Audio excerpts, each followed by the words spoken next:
The general ethos, and I'll use that word because it just popped into my head. It might not be the appropriate word. I'm not really that concerned at this point if people like the word or not.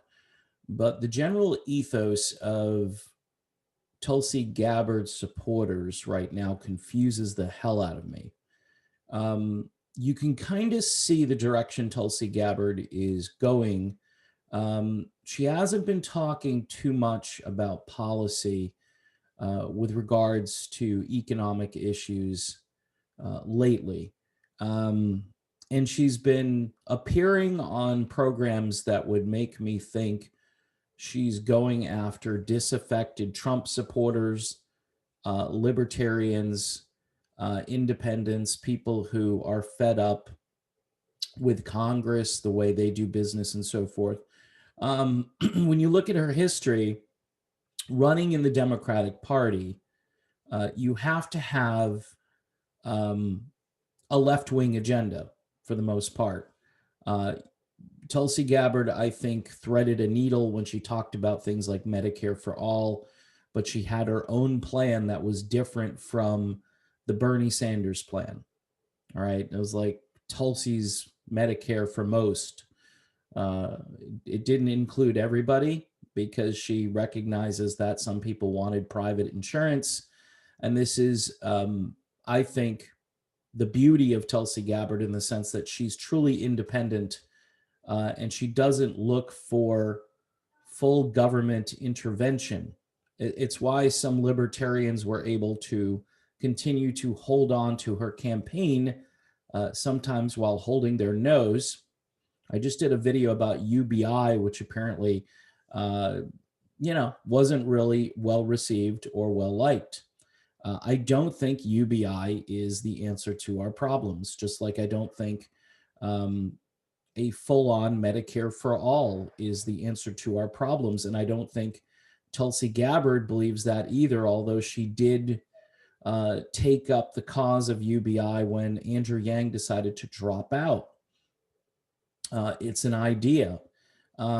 Here's what I think about that idea. Uh, Implemented universally, I think would be a disaster. Much like introducing a vaccine, which we're doing to an entire population right now, without any real long-term testing. If a state government, if a town, if a local count, whatever, a small area of the population wanted to pursue this idea, and people talk about dividends like, oh, it's the state makes money and so you give it back to the people. Okay, first of all, why not do that at the front end and just say no more income tax, right? No more income tax, no more property tax, no more, pick a tax, okay, and how much money you could save yearly. You put the whole industry out of business, the taxation industry, probably killing a few jobs, but my guess is the economy would certainly be incentivized. The economy would do well, people keeping more of their money on the front end, but that's not the goal of UBI. The goal is to give money to people that didn't earn it. Okay. And I do think that creates, a society where sloth is definitely something that is inevitable. I mean, since the Great Society, our country, and probably people would say since FDR, but at least since the Great Society, which ain't so great, um, all of these problems in the inner cities began. All of these Democratic Party strongholds that continuously just say, okay, we're going to make it better. We're going to do it. This time, we're going to do it right. We didn't do it right before, but now we're going to do it better. That hasn't worked. All right. So, I know Tulsi Gabbard talked about UBI for a little while, but her direction has been much different. I wrote down some of the TV shows she's been on. All right. She's been on with Tucker Carlson. This is recently. She's been on with Mike Huckabee, Trey Gowdy, Dave Rubin, and famously last year she was on with Joe Rogan and it was a highly viewed episode. And I think all of those people have stuff in common. They're not big government people, all right? And the fact that she's getting a hearing on these programs, and it's basically a love fest. I mean, even Franklin Graham came out recently and was applauding Tulsi Gabbard on things like free speech and civil liberties and the rhetoric. All right, she is all about turning the temperature down. And supposedly Biden, that was his goal when he became the president, was to turn the temperature down. I don't see any indication of that.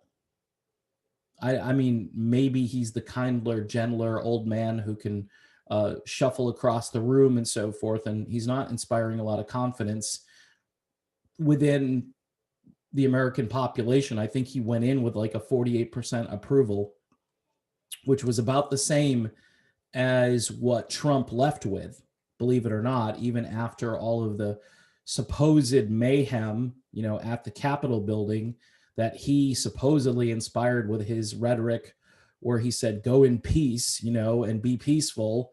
And that's all being scrubbed, by the way, from the internet. So Gabbard's concerns are different from a lot of her supporters. Her supporters come on here and say, oh, socialism, oh, progressivism. And is Tulsi Gabbard a progressive? No. I don't know what she is, to be honest with you. I don't know if she's a libertarian. I don't know if she's a progressive. And that's why the whole labeling thing doesn't seem to work very well in general anymore, because I keep saying it's the underclass, the peasant class against the ruling class. And the ruling class continues to assert authority over the peasant class. So when someone says, UBI would be a great idea, implemented by who? Who's going to implement it? Is it going to be the ruling class that implements it? And are they going to weaponize it when somebody steps out of line politically and says, gee, I don't know if these mask mandates are working? I mean, statistics bear out that they have no bearing on what COVID is doing as far as the infection rate and the fatality rate. There's no correlation between masking and those things, but yet people have been brainwashed to the effect where they just accept it because it's been thrown at them. They've been gaslit for literally a year.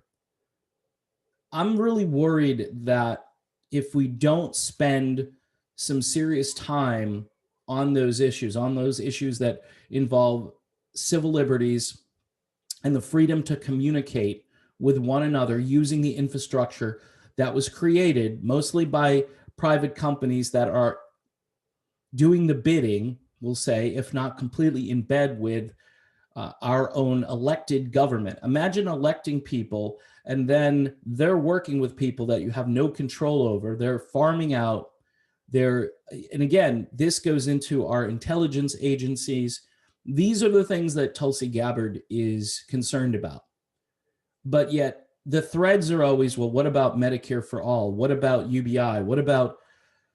We can't have discussions on those items. And I would be willing to say, again, if you're a local government and you want to try an experiment, if your government, for instance, is running in the black and you're generating revenue for your community and you've got money left over and you don't know what to do with it, which isn't typically the case anymore in the United States. Governments aren't for profit. They are nonprofit, supposedly. And they're supposed to basically just break even and pay their government employees properly. If those governments somehow, say you're in Florida and your tourism industry is doing great, people are flocking to Florida or flocking to California, like in the old days when people wanted to go to California.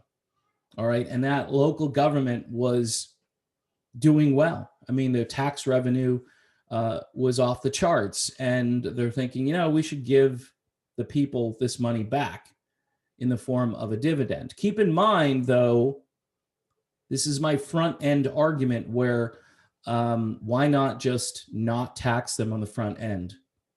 Well, it's, again, it's the difference between incentivizing good behavior and rewarding sloth and rewarding. When I say sloth, please don't be offended by sloth. I can be slothful. There are a lot of people I know who would rather sit on the couch.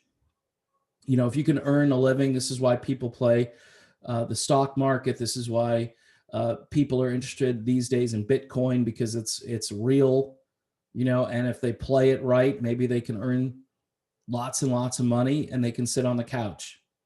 All right. But we have people in various trades that are desperate for help, whether it's electricians or plumbers, carpenters, construction in general, um, you know, truck drivers. I hear from truck, I know, I know a couple of truck drivers that have been on this program with me, and they say, you know, the sky's the limit if you want to learn how to drive an 18-wheeler, but we're not incentivizing that activity.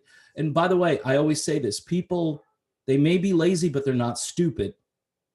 Okay. Because if you can sit on your couch and earn an income and lobby for the government to say, hey, pay me a dividend, pay me a peace dividend, whatever that means. Are we at peace? No, we're constantly at war. Is Raytheon going to send you a check because we've gone to war with Venezuela? Are they going to send you money because you went along with it and you voted for the guy who was going to ramp up activity over there? No, they're going to keep that money for themselves and for their shareholders, and none of that money. So you can't, you could lobby a private industry. You know, I've heard that argument and say, oh, well, you know, like Bernie wanted to do some kind of transaction tax on Wall Street. Good luck with that, because you can't even have the Reddit rebels get in on that activity. And then the mainstream corporate media says, oh, these are immature investors who don't know what they're doing, but yet they've gamed the system and figured it out, so they need to be stopped. You have to change the structure, and that's where Tulsi Gabbard is at. That's why her arguments have changed. They're different. Well, freedom of speech. I mean, she even, on the way out, election integrity, which about, I don't know, I would say about 51, 52% of the country right now doesn't want to have any more elections until we solve that issue. And it's not a conspiracy theory. This has been going on for decades, but yet it's exposed because of what happened this time around. Because a lot of those numbers just don't make sense. From just a math point of view, they don't make sense. So those are issues that Tulsi Gabbard has been talking about. Even abortion, which nobody wants to talk about that issue anymore. Women's sports, nobody's going to talk about that, because again, that's like the third rail of neoliberal progressive politics. And you can't criticize anything like that, or you're some kind of phobic, all right, which has nothing to do with it. It's that I put my daughter in sports and I don't think she should have to compete against someone who is physically much stronger than her, because we're denying basic biological tenets. And that's what Tulsi Gabbard was trying to say. Those are the issues she is concerned about. But yet, again, this is why I'm a little bit just perplexed by a lot of her supporters are hanging on to these Bernie Tulsi memes from 2019 or something. Basically, okay, well, these are the things we need to argue for. A society, for instance, that doesn't take care of its citizens. That's okay. That's a different argument. That's, again, if the state and local government, who are less authoritarian, who are going to be less in your grill about certain comments that you make, they're not going to weaponize your own political standpoints, because that's where we're at now. Because you're seeing, this is why you have cancel culture. And Tulsi Gabbard, again, has railed against stuff like that. For expressing a viewpoint, you're now considered a domestic enemy of the state. All right. And that all came from when Trump started talking about the media being enemies. And then they turned it around and they said, no, it's the people who believe in what he's saying, and the people who believe that the media is corrupt. Those are the people that are enemies of the state. And again, this is her focus. So, I'm just putting this out there because I'm confused that a lot of the Tulsi people are hanging on to her Democratic primary performance, trying to run as a Democrat. She's done a pivot. She's not in that party technically. I mean, she is a Democrat in name only right now, but she's done a pivot since she left, and she's turned to more universal, bigger ticket items that need to be addressed. And if those things aren't addressed, then like I keep saying, we can't even argue about your Medicare for all stuff or your progressive wish list. All right. And I'm okay at looking at those things, even being more libertarian minded than I think most people who come to this channel these days. I'm willing to listen to those arguments, but don't tell me that we're just gonna print our way out or do this dividend. The country's in 20, it's going to be 30 trillion because that 1.9 trillion, it's going to go through. And guess what? People are complaining, like on the Jimmy Dore show. Well, Biden said 2,000 and now he's compromised. He's only going to do 1,400. What a travesty. And when does this end? You will say, okay, but Dave, last year, all these people are out of work. And I will listen to your argument when you tell me that the government did this. This wasn't a health crisis that did this. It was the government that decided this was the best way to go. Yet there were other states like Florida, like South Dakota, like Arkansas, like Oklahoma that didn't do this. And they fared much better, both from an economic standpoint and from the entire, if you want to go by all these supposed numbers, using a faulty testing system that is cranked up to be oversensitive. And even the WHO said creates too many false positives. I think that was their rationale. And these are the issues people care about. I wish Tulsi would start to get on board with the way the government has gone about doing this. She was so, I think, creeped out by the health scare, by seeing elderly people, the way they were mistreated and so forth. But just in general, she bought into that narrative, and I don't agree with her on that. There are things I don't agree with her on. There were a lot of libertarians that worked on her campaign that held their nose when she started talking about certain issues that they were like, okay, are you really for this? And I think she ended up backing away. Like I said, the Medicare for all thing, she said, yeah, but we're going to do it this way. And she did research. It's like giving UBI to billionaires because it's a universal, means everybody gets it. And that's not how we go about helping those who are, the least of these and the most disenfranchised anyway.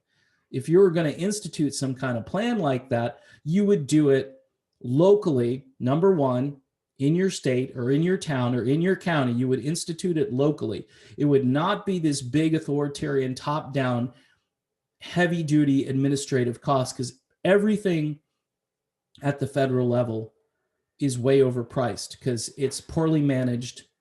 There's waste, fraud, abuse, all of those cliches. And if you're going to institute something like that, you need local control of it. So the local citizens can come back and say, you know what, this ain't working. We need to put someone else in charge, or we need to revamp the program. Right now, we're finding that our voices are very faint by the time they get to DC. Even your local representatives don't have a whole lot of power right now. Joe Biden is approaching 50 executive orders. I didn't like when Trump did these. I didn't like it when Obama did them. And Biden is setting a record because he believes he has a mandate, because now Congress is essentially all on one side, even though the Senate is split, but Kamala is the tiebreaker.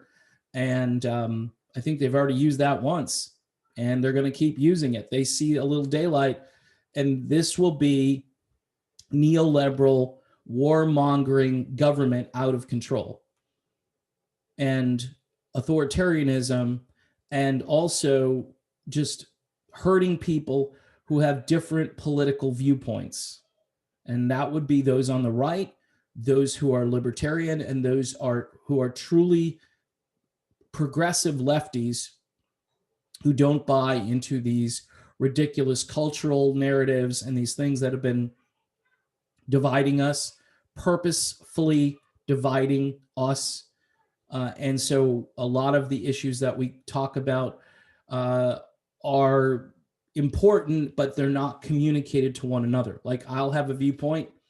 My friend Charles might have a viewpoint. My old buddy Pasta, he might have a viewpoint. And they're all valid viewpoints, but they're not going to get anywhere because the prevailing lane that you can drive in is being designated, and it's being blocked on both sides. Truly anything outside the prescribed daily dose of gamma ray propaganda, all right, is going to be silenced. And this is where Tulsi Gabbard is at right now. She's not talking about Medicare for all. She didn't go on Huckabee to talk about Medicare for all. She didn't like the fact that, for instance, Christians or people who have a strong religious affiliation may be labeled extremists because, again, they don't buy into the government narrative. And she didn't like the idea that the word or term libertarian was being used. She's there to defend people that attended a rally for the president who was, in office prior to the corpse who is now in office. Okay, and if you don't like that term, I'm sorry. I can call him the sleeper in chief or something like that to make it maybe nicer, softer, and gentler. He's not officially a corpse yet, so I should probably tone down the rhetoric. The point being is that none of those things, targeting any of those citizens, and this goes back to calling a whole bunch of people deplorable because they don't share your ideology, that they don't think that endless war is a good idea, that they see the status quo in place, that they see these are just oligarchs and overlords who are all tied into the Davos group and all these different things that basically look at the world and carve it up and see who gets what and how can we placate the peasants today. Those are the issues that matter most, okay? As much as I will listen to your arguments about UBI and about Medicare for all and about whatever else it is, force the vote, whatever that is, force the vote on what, right now we need to get our country together and allow people to express themselves freely, number one. But all of these other issues that she's raised about how essentially the government is now targeting its own citizens. Like I said in a video, and I thought it was a good video, but wasn't really watched all that much, is that the endless war has come to the shores of this country. And, the way DC looks, for instance, would be an example of that. And the fact that now they've got domestic spying on basically like redneck Americans who drive pickup trucks and have, the gun rack and are affiliated with other Americans who believe in those sorts of things. That's a very dangerous precedent. And we're not all urban city dwellers. We're not all in the same category. Our lifestyles are different. This goes to libertarian concepts, freedom of association, number one. Not being surveilled all the time, the Fourth Amendment, which we know for almost 20 years, basically since the Patriot Act came out, that this has been a normal thing in this country. Edward Snowden talked about how your cell phone can pretty much spy on you even without a battery in it. All right? So these are things that people should be most concerned about right now. And I think, again, for the Tulsi supporters that are into the programs, that think that this is the way forward, that we have to worry about programs, we have bigger issues to tackle. I was reading how a left libertarian who supports a lot of the programs and stuff said, okay, I need to put my agenda away for a while because they're seeing what's happening with, platforms being just completely unplugged, like Parler. Oh, Parler's gone. Okay. Gee, I posted something and they're not letting me post it. These are problems. If we can't communicate using the infrastructure, yes, first of all, we need to create new infrastructure. And that's a libertarian concept, because libertarians will say, sometimes a little over the top, that, hey, it's a private company. Well, if they're colluding with the government, they're not a private company, and they're basically in bed and they're doing the government's bidding and they're acting as a proxy government.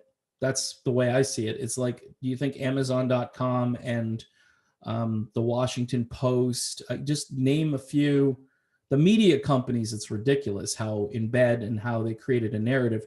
By the way, Time Magazine, basically, and this is just a little extra bit of info here, they essentially said that they were in on the election and how that went down. Like, they helped bring certain things together. And they said in their article, they said how they saved 2020. In other words, how they defeated Trump and how they destroyed democracy and how they got away with it. And they're out there in the open basically telling everybody this is what they did. In this supposed hoax of an impeachment trial, what should be brought up is this article, which basically says, yeah, we did it. So, haha, we got away with it. Every American, regardless of political affiliation, should be absolutely outraged by that. If you didn't like Trump and you're like, good riddance, and I'm glad this happened, that's not the point. The point is, it's going to happen to Tulsi Gabbard. It's going to happen to whoever you think is someone who can bring the country together, because they don't want unity. Their business model is not unity. Their business model is division and chaos and hatred and anger and the cancel culture and this new culture, which to me is even worse. It's just creating almost this daily outrage. It's outrage culture. It's like, I'm always mad. The people on the other side are always mad. You turn on the TV, you're not being told the entire story. The local news is ridiculous. It didn't used to be, but now it's completely coordinated with the national newscast. Anybody who steps outside of that, they may as well just be wearing a tinfoil bodysuit, never mind the hat. So again, I just have a few questions about what the ethos of a Tulsi Gabbard supporter is right now. It confuses me. And I would be very weary of worrying about the stuff right now. And I know it's easy for me to say, if your family is in need and you were, laid off from your job and you haven't gotten work, by all means, I'd use every available tool in the arsenal to try to fix that problem. And yeah, I would probably be lobbying harder for those things. But do I think that's a long-term solution? No, it's not. First of all, the government needs to get out of pretty much everything it does. Keep your local government, keep your local county stuff, keep your school board. And those are the things you need to really start to get involved with. But again, ceding your viewpoints over to the state because you don't want to get in trouble, this is going to lead to the kind of tyranny we've never seen in this country, not since the Revolutionary War. No way. I mean, it's and people don't understand that so much is at stake, but yet they're still kind of talking about these other topics. And it's confusing to me that they don't see. Maybe they're comfortable enough. Maybe they're okay enough where they can worry about that stuff. But I'm worried about freedom. I'm worried about the new normal, which has been thrown at us now for a whole year, the new normal. And there are a bunch of people who believe that this has worked. Like what the government did the last year has worked to stop COVID-19. They believe it. And there's no evidence. And the vaccine, which some countries are bailing on because, like France, because they don't see it as effective. I think Macron or somebody in that government said you're better off getting it and then getting over it. That's what they said. And if they were to use prophylactics and treatments and not, and by the way, Trump's gone, right? So why don't you start talking about these things? Because your purpose was served. He's gone. All right. If he talked about it, he was evil talking about it. So why not get someone out there who is an expert? We know Fauci's not going to talk about it because he's got investments in all of these companies and so forth, and he wants to see these vaccines going forward. These are issues I wish Tulsi Gabbard would get into. And note to the Libertarian Party, these are issues that you guys should be at the forefront of. And when it comes to freedom and the tyranny that's been thrown at us for the last year, this is your moment where you could say, you know what, unconstitutional, there are no laws in place, Congress did not convene on anything, your state legislature did not pass a law, this was all by decree. All right, and the emperor has no clothes if it's by decree.